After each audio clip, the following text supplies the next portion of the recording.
for a moment, imagine you having control over your finances and you can spend as much money as you want to without even batting an eye. That's what I want to show you today. It's called the 50-30-20 rule, and by the end of this video, you're gonna know why I like to call it the 20-30-50 rule. So think of this as like a pie chart where you have the entire pie and 50% of it is going towards your basic needs, 30% is going towards your wants, and 20% is going to your savings and investing.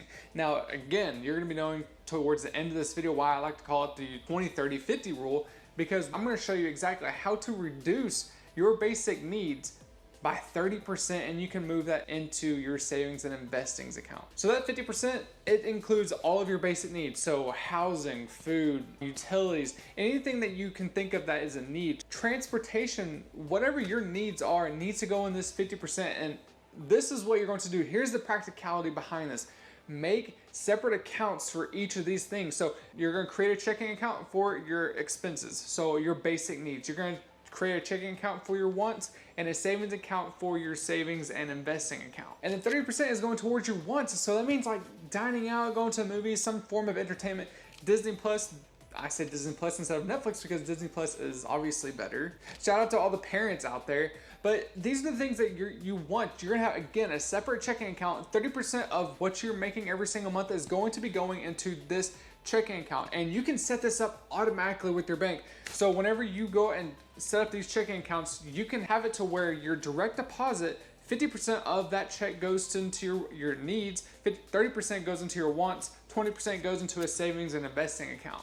So we've already touched on it. The 20%, the rest of it is going into a savings account. So what do I mean by that? You have a, fund, and that acts as an emergency fund. So if you have a flat tire, you have a way to pay for it. It doesn't have to come out of your wants. You can still actually get the things that you want and still pay for your flat tire or whatever it is. And you can break this down even farther by breaking that 20% up into 10% going to your fund and 10% going into your investing fund. Now, this is money you are not going to touch unless you are making an investment or you have something come up like a tire.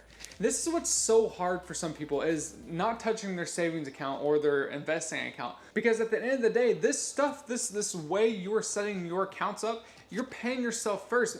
Paying yourself first, meaning you are setting aside that 20% to pay yourself for your future. And you have to be doing that. Trust me, I am a prime example, because whenever I was just going about and I was just kind of, saving whatever was left at the end of the month versus me saving first, like putting money into my savings account first and then spending whatever I have left, it's such a dramatic difference. I think I was only being able to save $100 and $200 or $200 at the end of the month whenever I was saving at the back end. Rather, I was saving $1,000 every single month on the front end and then paying everything else after that. That's kind of crazy how some things just creep up.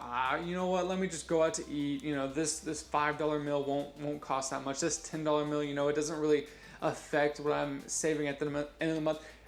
It compounds, because you can do that, 2 or 3 times in a week. That's $30 times about 4 for a month. That's $120. Like, that adds up. So if you're still here in this video, I am so pleased that you are, because I'm gonna show you how you can reduce your needs by 30%, and it's so easy. Think of it like this: the average, monthly expense for an American is 30% on housing. What if you could eliminate that completely? You might be thinking to yourself, well, okay, how am I supposed to do that? You house hack. Okay, well, James, what's a house hack? In a nutshell, you buy a duplex, triplex, fourplex, and you rent out one unit, live in the other unit. So let's just say you bought a duplex for $150,000. You can do this, don't get overwhelmed by this, because you can do this by, only spending 3.5% to 5% on this property, 3.5% to 5% down. So on a $150,000 property, that is, $5,000 and some change to $7,000 and some change. That's how much you're putting down on the property. And for simplicity's sake, let's just numbers, right? That mortgage is $600. Mortgage meaning principal, interest, taxes, insurance, or PITI. And then you can rent out that property, that one unit for $750. Well, now, after all your expenses, after, taking out for repairs, vacancies, CapEx, everything else, you're gonna be left around roughly that $600. And what do you do with it? You pay your mortgage and you're living in the other units. You're basically living rent free. Now think about it. You're saving now that $600, and for 12 months, you just saved $7,200. You got back all the money you just put down on this property, and you just eliminated your housing. One of your biggest and most expensive needs as a human being is shelter. You know, shelter and food are the two biggest things, but shelter, if you can eliminate that completely, why wouldn't you do that? For as little as literally $5,000 to $7,000, if you can't come up with it, then I don't know what, get a personal loan for that amount. And with that amount, you might only be paying $200, $300 a month. And then you can freaking pay it off. You can pay that off in 1 year, that personal loan. Everything after that, you get to profit. Let's just say you get an FHA loan for that 3.5% to 5% down.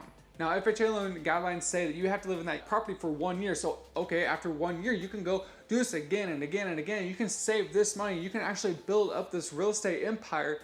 And that's one of the greatest assets to have. And you can become a millionaire like this in literally 10 years. You might be thinking to yourself, how am I supposed to be able to retire in 10 years? You can do it so easily by just doing these simple things that I'm telling you to do. Again, I want you to imagine what that $600 would mean for you and your family. What you could do with that. That's what? That's a car payment, a little bit more than a car payment. And then now you have your car for free. Well, if you do it again in a year, well, now you're saving an additional $600. And then on top of that, you get to keep that property that you just moved out of. Now you're living rent-free in this duplex. Now you have the other duplex you just moved out of. You have one tenant paying the entire mortgage, and you have another tenant in there paying you another $600. So now that's making you $600. Now you get to save $600 from this property you're living in. That's $1,200. Tell me how you can raise your income at your job by $10,000 a year. Tell me how you can do that. Like, okay, you can ask for a raise. I bet it's not gonna be $10,000 worth. So that is what I mean by the 20, 30, 50 rule. Your expenses are now 20%. 30% is what you want. 50% is into your savings and investing account. And think about it, that your 30%, your wants, was never touched. And you can even take that 30%, reduce it. Like if you're not living on anything, if you don't really want anything, you kind of just, you're a homebody, you don't really go out to bars, you go watch a lot of movies. Half it. Take that 15%, put it into your savings, like your savings or investing. It's so easy once you just kind of delegate everything. And if you got value out of this video, hit that like button for me so more people can actually know about the 20, 30, 50 rule. Now there's gonna be videos popping up all right in here that I picked out specifically for you that will bring you even more value. So go check those videos out. Until the next video, I'm out. See ya.